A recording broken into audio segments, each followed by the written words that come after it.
Hello everyone, good morning to all of you friends. आज का topic general science part 2 है, जिसमें physics chemistry math तीनों का सम्मिश्रण किया गया है। और ये सारे क्वेश्चन एग्जाम की दृष्टि से काफ़ी इंपॉर्टेंट क्वेश्चन है। ऑल कॉम्पिटिटिव एग्जाम जैसे रेलवे, एसएससी, बैंक, कोई भी पीसीएसबी एग्जाम हो पीटी का, वो सब एग्जाम के लिए काफ़ी महत्वपूर्ण क्वेश्चन है। ठीक है, तो आइए हम शुरू करते हैं। आप लोग पेन और पेपर लेकर के रेडी हो जाइए, एक एक जो है बात को नोट करने के लिए। ठीक है, तो शुरू करते हैं। रक्त को देखिए, फर्स्ट में क्वेश्चन है, रक्त को थाका जमने में सहायक विटामिन। रक्त को जो थाका जमने में सहायक विटामिन होता है, कौन सा विटामिन होता है? तो विटामिन के होता है। ठीक है, विटामिन के एक ऐसा विटामिन है, अगर इसकी कमी हमारे बॉडी में हो जाए तो रक्त का थाका नहीं जम सकता है। जैसे मानते हैं कहीं कोई ऑर्गन कट गया, ठीक है, कोई ऑर्गन कट गया, अगर ब्लीडिंग शुरू हो गया है, वो बंद नहीं हो रहा है, इसका अर्थ है कि उसमें विटामिन के की कमी है।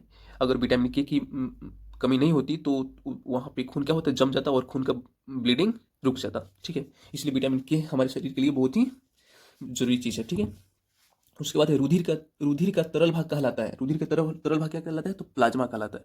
रुधिर का जो तरल पार्ट होता है, तरल भाग, उसको प्लाज्मा हम कहते हैं। ठीक, रक्त का कितना परसेंट भाग प्लाज्मा होता है? तो जो हमारे शरीर में टोटल जितना ब्लड होता है उसका 55% सिर्फ प्लाज्मा होता है, इसको याद रखेंगे। ठीक है, रक्त में पाई जाने वाली धातु क्या है? तो रक्त में पाई जाने वाली सबसे महत्वपूर्ण धातु का नाम है लोहा। अगर लोहा नहीं रहे तो हमारे शरीर में ऑक्सीजन का ट्रांसफर नहीं होगा।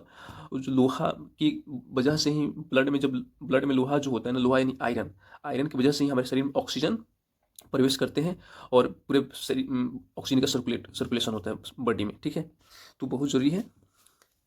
रक्त में पाई जाने वाली महत्वपूर्ण धातु क्या है? तो लोहा लोहा होता है। ब्लड बैंक कहलाता है। ब्लड बैंक, पलीहा को हम ब्लड बैंक कहते हैं, क्योंकि पलीहा में जो है ब्लड का एक भंडार होता है। ठीक है, जमा होता है वहाँ पे, इसलिए उसको ब्लड बैंक कहा जाता है। कितना ताप पर ब्लड को ब्लड बैंक में सुरक्षित रखा जाता है? कितना ताप पर ब्लड को ब्लड बैंक में सुरक्षित रखा जाता है? तो 40 डिग्री फ़ारेनहाइट में क्या है? 40 डिग्री फ़ारेनहाइट पर ब्लड को सुरक्षित रखा जाता है।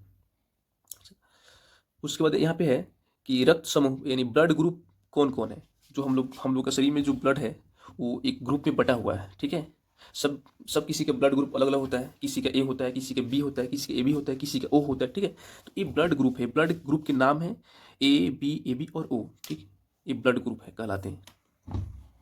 उसके बाद है ब्लड ग्रुप की खोज किसने की? तो जो हम लोग ब्लड का एक नाम देते हैं ना कि ब्लड ए है, ब्लड बी है, इसका ब्लड ग्रुप ए बी है, उनका ओ बी है, ओ है। ठीक है, तो इस तरह का नाम जो है एक वैज्ञानिक ने दिया था। उस वैज्ञानिक का नाम है लैंडस्टीनर। क्या है? लैंडस्टीनर। ठीक है, उन्होंने ही ब्लड ग्रुप की खोज की थी। उसके बाद एक क्वेश्चन है कि सर्वदाता रक्त समूह क्या कहलाता है? तो यूनिवर्सल जो सर्वदाता रक्त समूह यूनिवर्सल डोनर ओ को कहते हैं। ब्लड ग्रुप जो ओ होता है उसको हम लोग क्या बोलते हैं? यूनिवर्सल डोनर बोलते हैं, क्योंकि वो ब्लड किसी को दे सकते हैं, उनसे कोई भी ब्लड ले सकता है। ठीक है, यानी वो किसी को देने की क्षमता रखते हैं, लेने की क्षमता नहीं रखते हैं, इसलिए उनको क्या बोलते हैं? यूनिवर्सल हम डोनर बोलते हैं। ब्लड क्या है? रक्त यानी सर्वदाता रक्त समूह बोलते हैं। ठीक है, उसके बाद सर्वग्राही रक्त समूह। सर्वग्राही रक्त समूह किन्हीं को बोलते हैं? यानी जो किसी से ब्लड ले सकते हैं, यानी वो मतलब कि ए से भी ले सकते हैं, बी से ले सकते हैं, ए बी से भी ले सकते हैं। ठीक है, सॉरी, वो ए से भी ले सकते हैं, बी से ले सकते हैं, ओ से ले सकते हैं। तो जो सर्वग्राही रक्त समूह है, जिसको बोलते हैं यूनिवर्सल गेनर बोलते हैं, किसी से भी ब्लड ले सकते हैं, उस सर्वग्राही रक्त समूह का नाम क्या है? ए बी है। ए बी जो है वो ओ से भी ब्लड ले सकता है, ए से भी ले सकता है और ए बी से भी ले सकते हैं। अपने अपने समान भी, अगर ए बी ब्लड ग्रुप है तो ए बी से भी ले सकते हैं, यानी ए बी किसी से ब्लड ले सकता है। ठीक है, तो देखा जाए तो सबसे फायदा में ए बी पड़ता है। क्या? ए बी के लिए कोई टेंशन नहीं, जिसका ब्लड ग्रुप अगर ए बी हो उसको कोई टेंशन नहीं, अगर भविष्य में उसको ब्लड की आवश्यकता पड़े वो किसी से ब्लड ले सकता है। ठीक है, उसके बाद R H factor. R H factor जो है संबंधित है तो ब्लड ग्रुप से। आर एच फैक्टर के बारे में हम डिटेल एक वीडियो निकालेंगे, और आर एच फैक्टर होता क्या है वो भी ब्लड ग्रुप से संबंधित है। उसके उसके उसके बारे में कंप्लीट में एक वीडियो निकालूंगा और समझाऊंगा। ठीक है, इसमें मैं सिर्फ इतना बताता हूँ कि आर एच फैक्टर किससे संबंधित है? तो ब्लड से संबंधित है। ठीक है, उसके बाद है रक्तचाप। ब्लड सर्कुलेशन को नियंत्रित करता है। ठीक है, तो ब्लड सर्कुलेशन को जो नियंत्रित करता है, ब्लड सर्कुलेशन को वो कौन करता है? तो किडनी करता है। जो किडनी हमारे शरीर का जो बहुत ही इंपॉर्टेंट पार्ट होता है किडनी, अगर किडनी जो है कि किडनी नहीं रहे तो हम चल भी नहीं सकते हैं। ठीक है, एक स्टेप भी आगे नहीं बढ़ सकते हैं। किडनी हमारे शरीर के लिए बहुत ही महत्वपूर्ण पार्ट होता है। ठीक है, और किडनी ब्लड को क्या करता है? प्यूरिफाई भी करता है, प्यूरिफाई करने का काम करता है। किडनी मूत्र का निर्माण किडनी में ही होता है। ठीक है, तो ये सारे जो है किडनी का भी बहुत सारा फंक्शन है। यहाँ पे है क्वेश्चन की रक्तचाप ब्लड सर्कुलेशन को नियंत्रित करता है, कौन करता है? तो किडनी करता है। किडनी को इंग्लिश हिंदी में हम ब्रिक बोलते हैं। रक्त के शुद्धिकरण की प्रक्रिया क्या कहलाती है? रक्त के शुद्धिकरण की जो प्रक्रिया कहलाती है वो डायलिसिस कहलाती है। क्या कहलाती है? डायलिसिस कहलाती है। मूत्र का निर्माण कहाँ होता है? तो किडनी में होता है, ठीक है ना, किडनी में होता है, याद रखेंगे। उसके बाद यहाँ पे क्वेश्चन कि किडनी का भार कितना होता है? जो हमारे बॉडी में हमारे जो किडनी है, ठीक है ना, उस किडनी का भार कितना होता है? तो 150 ग्राम होता है, 150 ग्राम होता है, बहुत ही कम होता है। मानव गुर्दा में पत्थरी किसका बना होता है? क्वेश्चन है, मानव गुर्दा में पत्थरी किसका बना होता है? तो जो मानव गुर्दा में पत्थरी होता है, ठीक है ना, वो कैल्शियम ऑक्सलेट का बना होता है। याद रखें, बहुत ही भी क्वेश्चन है, एक क्वेश्चन काफी रिपीटेशन होता है इसका, हर एग्जाम में इस क्वेश्चन का रिपीटेशन होता है। ऐसे में मैंने जितने भी सारे क्वेश्चन बताया, सारे क्वेश्चन का रिपीटेशन होता है बार बार, ठीक है। उसके बाद है रक्त का बिलियन कहलाता है। रक्त का बिलियन है, जो ब्लड है वो कैसा सोल्यूशन है? तो एक क्षारीय सोल्यूशन है, जिसको इंग्लिश में बोलते हैं बेस। बेस मतलब क्या होता है? क्षार होता है, बेसिक सोल्यूशन है, ठीक है। रक्त का बिलियन कैसा कहलाता है? तो क्षारीय कहलाता है। उसके बाद है ब्लड का पीएच मान होता है। तो ब्लड का पीएच मान कितना होता है? तो 7.4 होता है, ठीक है। पीएच मान क्या होता है? पीएच मान बताता है कि कोई वस्तु या कोई पदार्थ जो है अम्लीय है या क्षारीय है, पीएच मान से पता चलता है। पीएच मान जैसे में अगर किसी का पीएच मान 7 हो तो वो तो या ना तो अम्लीय होता है और ना ही क्षारीय होता है। लेकिन जिसका पीएच मान 7 से अधिक हो वो क्या होता है? क्षारीय में आता है। और जिसका पीएच मान 7 से कम हो वो अम्लीय में आता है, ठीक है। इस बात को हम अच्छा से याद रखेंगे, ठीक है। उसके बाद है ब्लड प्रेशर को मापने वाला यंत्र क्या कहलाता है? जो हमारे बॉडी में जो हमारे कभी कभी शरीर का जो बीपी बढ़ जाता है, इसको बोलते हैं ब्लड प्रेशर, ठीक है, बढ़ जाता है या घट जाता है, जो भी हो। लेकिन उसको हम कैसे किससे मेजर करते हैं? तो एक प्रकार के यंत्र का नाम है, यंत्र होता है, उसका नाम है स्फिग्नोमैनोमीटर, ठीक है। स्फिग्नोमैनोमीटर के यंत्र है जिससे हम अपने शरीर के बीपी मेजर कर सकते हैं कि बीपी बढ़ा हुआ है या घटा हुआ है। सामान्य स्वस्थ मनुष्य का जो बीपी होता है 120/80 होता है, ठीक है। तो ये जो है इस यंत्र से हम लोग मापते हैं, ठीक। उसके बाद है सर्वप्रथम रक्त परिसंचरण तंत्र का अध्ययन किसने किया? यानी जो हम लोग ब्लड सर्कुलेशन, जो हमारे बॉडी में ब्लड का सर्कुलेशन होता है ऑल पार्ट में, उसका सबसे पहले जो अध्ययन किया था उस वैज्ञानिक का नाम है विलियम हार्वे। विलियम हार्वे ने सबसे पहले ब्लड सर्कुलेशन का क्या किया था? अध्ययन किया था। उसके बाद क्वेश्चन है, देखिए, शरीर से हृदय की ओर रक्त को ले जाने वाली जो रक्तवाहिनी है, उस रक्तवाहिनी का नाम क्या है? शिरा है। शरीर से जो हृदय की ओर ले जाती है रक्त, ठीक है, उस रक्तवाहिनी का क्या नाम है? तो शिरा है, ठीक है। और हृदय से शरीर की ओर, यानी हृदय से पूरे बॉडी में जो रक्त ले जाती है उसका नाम है धमनी। धमनी याद रखें, ठीक है। धमनी में हमेशा शुद्ध रक्त होता है और शिरा में हमेशा अशुद्ध रक्त होता है। इस फैक्ट को याद रखेंगे। हृदय की धड़कन का नियंत्रक है, तो हृदय की धड़कन का नियंत्रक कहलाता है पेस मेकर, ठीक है। पेस मेकर से हम हृदय की धड़कन का नियंत्रण हम कर सकते हैं। पेस मेकर क्या होता है? एक प्रकार के आर्टिफिशियल यंत्र है और उसकी सहायता से जो है हम मरीजों की जान बचा सकते हैं। जिस मरीज का अगर धड़कना धीरे धीरे कम होता जा रहा है, यानी लगता है कि अब बंद हो जाएगा, उसको हम लोग फिर से क्या करते हैं? रिसाइकल कर देते हैं और फिर से उसको रीस्टार्ट करते हैं। रीस्टार्ट करते हैं, यानी उसको पेस मेकर की सहायता से उसकी धड़कन को फिर हम लोग तेज कर देते हैं, ताकि उसका फिर जो है ब्लड पंपिंग शुरू हो जाता है, ब्लड सर्कुलेशन बनने लगता है और वो आदमी इंसान जिंदा हो जाता है, ठीक है। तो देखा जाए तो अगर एक तरह से कहा जाए तो डेड पर्सन को भी बचाया जा सकता है, मतलब डेड के रूप में भी हो तो अभी, ठीक है।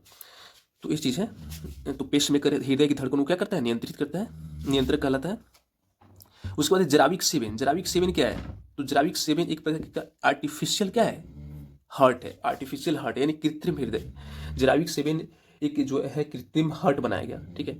ऐसे में जो है देखा जाए तो हमारे बॉडी का जो है ना, हार्ट काफ़ी इंपॉर्टेंट पार्ट होता है। उसको जो है आर्टिफिशियल रूप से भी बना लिया गया, ठीक है। उसको आर्टिफिशियली भी किसी में ट्रांसप्लांट किया जा सकता है, उसको एक नया जीवन दिया जा सकता है, ठीक है। तो इस प्रकार जो है जराविक सेवन क्या है? तो एक आर्टिफिशियल हार्ट, याद रखेंगे, बहुत ही इंपॉर्टेंट क्वेश्चन है। शरीर में ऑक्सीजन का परिवहन कौन करता है? ब्लड। जो हमारे शरीर में ऑक्सीजन का परिवहन करता है वो ब्लड करता है। हमने पहले ही बताया था ना, ऑक्सीजन का जो परिवहन ब्लड करता है, ठीक है।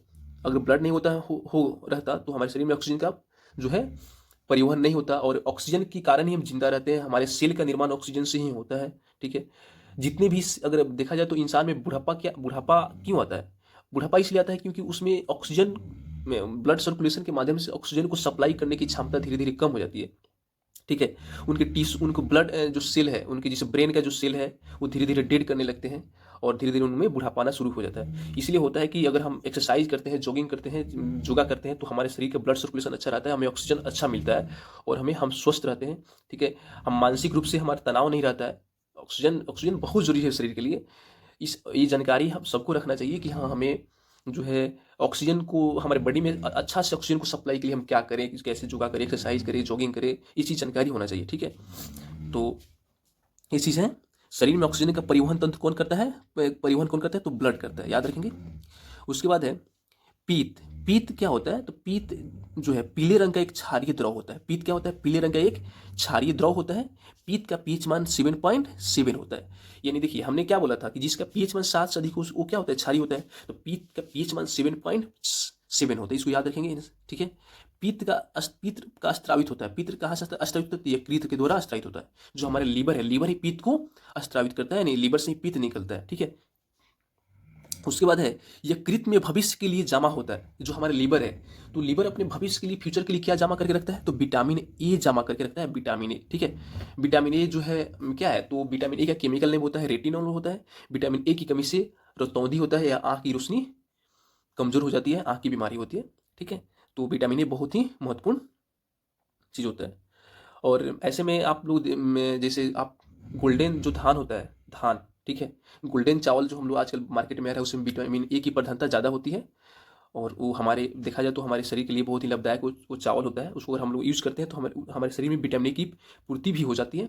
और हमारे आँख जो आई के लिए वो काफ़ी हेल्पफुल होता है, हमारा आँख स्वस्थ भी रहता है, ठीक है।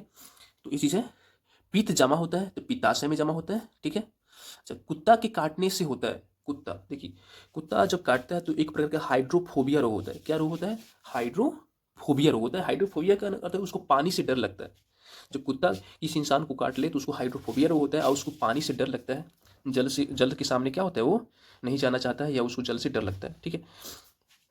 तो ये रहा टोटल 30 क्वेश्चन हमने दिया काफ़ी, और 30 के 30 क्वेश्चन सब क्वेश्चन एग्जाम की दृष्टि से काफ़ी इंपॉर्टेंट क्वेश्चन था।